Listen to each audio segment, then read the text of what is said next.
Ano ba talaga ang ICC? Ang ICC ay tinatag upang habulin yung mga individual na lumabag sa batas ng tao at sa batas ng Diyos. Yun ang pagkakaunawa ko.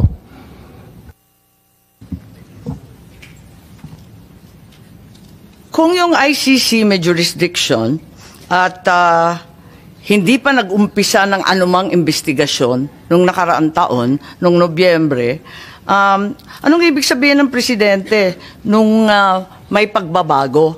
Nung sinabi niya na hindi tayo hahadlang pero hindi rin tayo magko-cooperate. Ba't niya sinabi yun? Biglang iba na ang tono, biglang nagbago. Kayo nga nagsabi, dapat talaga nagbabago ang palaisipan ng tao. Ganun po talaga dapat ho, hindi natin itataga sa bato ang pwede ho maging hindi totoo. Siyempre natututo tayo sa habang panahon. Natataldahan po tayo. Tama. So, ang ibig sabihin, ang Pangulo nagbago rin ang palaisipan. Marahil po. So, ang sa kanya, may jurisdiction na pala. Hindi ko ho pwedeng sabihin ang state of mind niya. Opo. Pero sinasabi ko lang ho, bilang tao, lahat po tayo pwede magbago ang pag-iisip. Hindi ko naman hinihingi yung state of mind po. Ang tinatanong ko lang, maliwanag naman yung statement na sinabi niya na pwede tayong magpapasok ng ICC sa ating bansa. Pwera lang kapag illegal ang ginagawa. Tama? Hindi ho natin sinasabing imbitado sila rito. Hindi ho natin sinasabi na haharapin natin sila.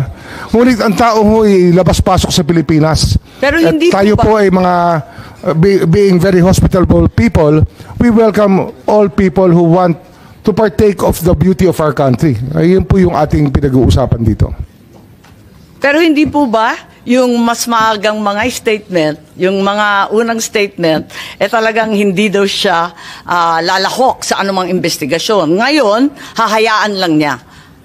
Tama po. Marahil po, marahil. So, nagbago. Sabi ko nga ho, nagbabago naman nga. Nagbabago naman ang pagtingin natin lahat sa buhay. Hindi naman po ang pagtingin natin nung tayo 20 anyos at ngayon ay pareho pa rin. Sana naman tumatanda rin po tayo. Natututo rin po tayo. So do you mean to tell me that after saying 100 times that the ICC has no jurisdiction, the President at the 101st time changed his mind and determined that there was somehow some kind of jurisdiction that allowed them to come here and investigate? I cannot comment on his state of mind when he said that. I don't think it's a question of state of mind, sir. It's statements. His statement would speak for itself. When did the executive then change his mind, given that we are admitting he changed his mind, at least to some degree? Well, I cannot agree to the question, ma'am, is very vague, if you ask me. Hindi, nagbago, di ba? Nung una, sabi niya talagang haharangan niya. Because I cannot, as I said earlier, ma'am. Tapos biglang sinabi na bukas ang Pilipinas. Kung nag-iimbestiga sila, papasukin. Pwera lang pag may ginagawang illegal o may krimen. Again, I can say that hindi ko ako pwede magkomento sa state of mind niya. Kung paano ho nag-iisip ang Pangulo, hindi pa ako magkomento. Kung galit, wala naman akong tinatanong kung masaya. Yun ang state of mind ng tinatanong ko. Doon sa sinabi, hindi ba maliwanag na nag-iba? Sabi ko nga ho, lahat tayo nagbabago ng pag-iisip sa pagdaan po ng panahon. Okay. Tayo po ay natututo naman ng unti-unti at nauunawaan natin ng gusto ang pangyayari sa paligid natin. Kung aaminin natin na nagbago ang pag-iisip, bakit? At kailan nagbago yung pag-iisip natin tungkol sa jurisdiction ng ICC? Bakit? At meron bang dahilan? Baka may alam ang DND, baka may alam ang NSC, para maintindihan natin kung saan na tayo ngayon. Kasi tayo ay nag-iimbestiga in aid of legislation. Gusto ko malaman saan ba tayo patungo. Ano na ba ngayon? Palibasa, eto nga, admitido natin, nagbago. Kung nagbago, saan na tayo ngayon? Siguro po yung pag-unawa po ng ICC jurisdiction.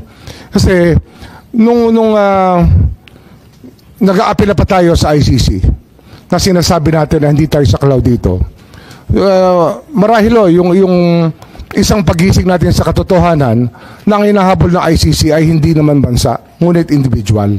Marahil yun po yung pag-unawa na nagbago sa ating lahat.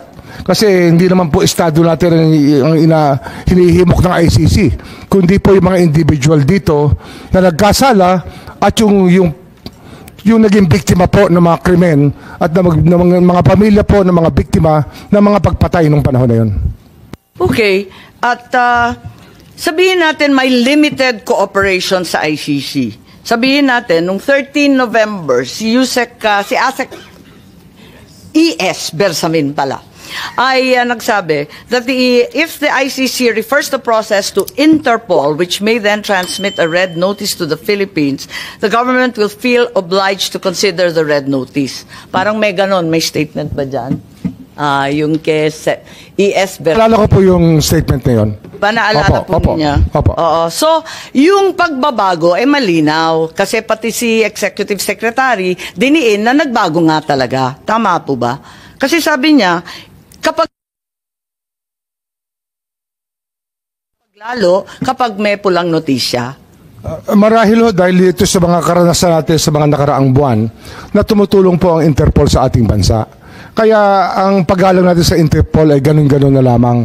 Hindi po natin pinababayaan na magkasamaan ng loob sa Interpol sapagkat sila po ay ating inaasahan sa maraming pagkakataon. Tama, talagang lumalahok tayo at umaasa sa Interpol. Ngayon, nung January, kayo po nagsalita at tatanungin ko kung tama po ba to.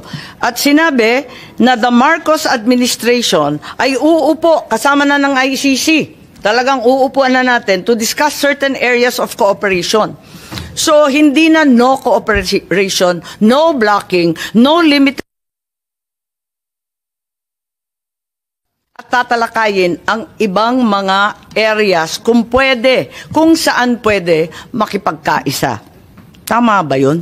Hindi ko ho naalala yung statement. January 2025 po, sinabi ninyo, uupo kayo kasama ng ICC para malaman doon sa kanilang investigasyon ukol sa libo-libong pagpapatay ng drug war ni Presidente Duterte. Sabi mo, ayon sa report, na yung cooperation with an international tribunal ay pinapayagan sa ating batas. At yung ICC representatives have been going in and out of the country without any of us raising anything. January 2025 po.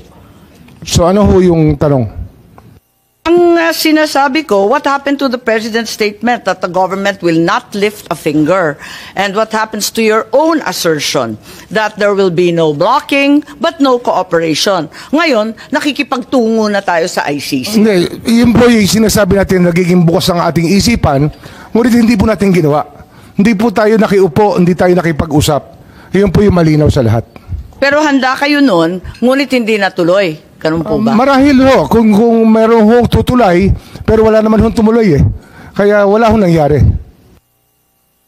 Pero meron rin kayong sinabi that the ICC representatives as of January 2025 have been going in and out. Labas-pasok sila sa ating bansa. Hinahayaan lang natin.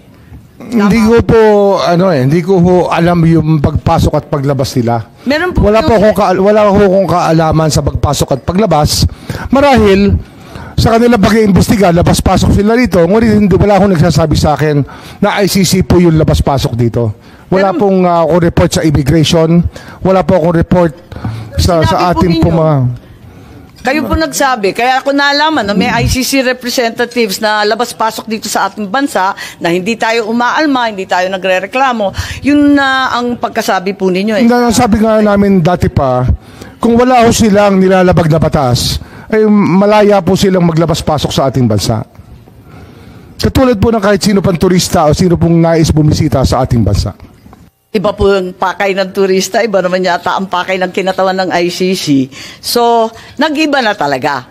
Sa bandang January ng 2025, hinayaan na natin sila na lumabas-pasok dito sa ating bansa. Ganun po ba? Hindi po wala tayong hinahayaan, hindi lang ho tayo nagtatanong kung hindi natin tinatanong ang lahat ng labas-pasok dito kung sila po ay ICC. Pero kasi nga sa dami po ng labas-pasok sa atin, hindi po natin tinatanong. So hanggang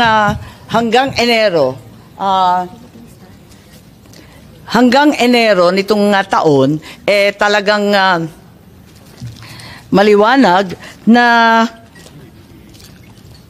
labas-pasok na yung mga ICC? Ano? Hindi ko po alam eh. Wala pa akong personal knowledge. I can only speak from personal knowledge. Narito kasi sa Philippine Star at sinabi na I know that as anecdotally from people I know from the human rights community, they've been in contact here. Oh, may mga nagkikwento po na may kausap silang ICC. So alam po Ngunit- ninyo. Kasi sabi mo in-identify pa ninyo yung source. Sabi ninyo yung human rights people. Nagko-contact Oo nga, usap na. Di alam na ninyo na nandito na yung ICC. Ay, hindi ko nalalaman kung nandun sila. Sinasabi lang nila, may kausap sila. Hindi ko sinasabi ko saan sila nag-usap at paano. Pero, siyempre, marami hong gustong tumulay. Ngunit hindi naman natin, hindi ho nagkaroon ng pagkakataon na makilala talaga namin na ICC o makaharap. Kahit kailan po hindi namin nakaharap ang ICC. Pero alam ninyo na may galaw na sila at nag-iimbestiga na sila. 7 taon na po silang gumagalaw, ma'am. 7 taon na. Hindi naman ngayon lang yan eh. 7 years ago, the ICC was already investigating what happened during the drug war. What happened 7 years ago? Parang nahinto eh. Bakit sinabi natin na hindi na tayo Yun lang po yung aking recollection kung kailan sila nagsimula. Na parang 2016 nga, baka 9 years ago pa. Sinimulan na po nilang bantayan ang ating drug watch, yung ating drug war, nung nagsimula po yung patayan. Pero matibay ang ating kalooban, matibay ang paninindigan natin na hindi natin tutulungan at talagang tututulan natin pagkat meron tayong sariling pulis, may sarili tayong mga korte. Ang liwaliwanag nun. Opo. Bago lamang. Meron po tayong panahon na binabantayan dito. Taon. May panahon po tayong binabantayan dito. 2016 hanggang 2019 ay doon po ang kainitan ng drug war. At ito po, ang dami ho lumalapit sa aming opisina, humihingi ng tulong na maimbestigahan yung magpatay kung kani-kanino na lamang. Pero marami ho kaming talagang naging ano eh. Kailan pumunta sa opisina ninyo? Kasi binabanggit ninyo, hindi pa Marcos administration, yung 2016 to 2019. Kailan nagumpisa? Simula ho sila pumunta sa amin, 2022 na. So matagal na ho nakalipas ang mga krimen na nangyari. Pero nung umpisa, ang sinasabi natin, paulit-ulit, talagang hindi tayo tutulong at hindi natin hahayaan sila manghimasok. Maybe we can ask Secretary Anyo, sorry, kumakain po kayo, violation na naman ng human rights po to. Pero kung maaari bilang pinuno ng National Security Council, baka may naalam kayo tungkol sa pivot. Kasi parang nag-iba eh.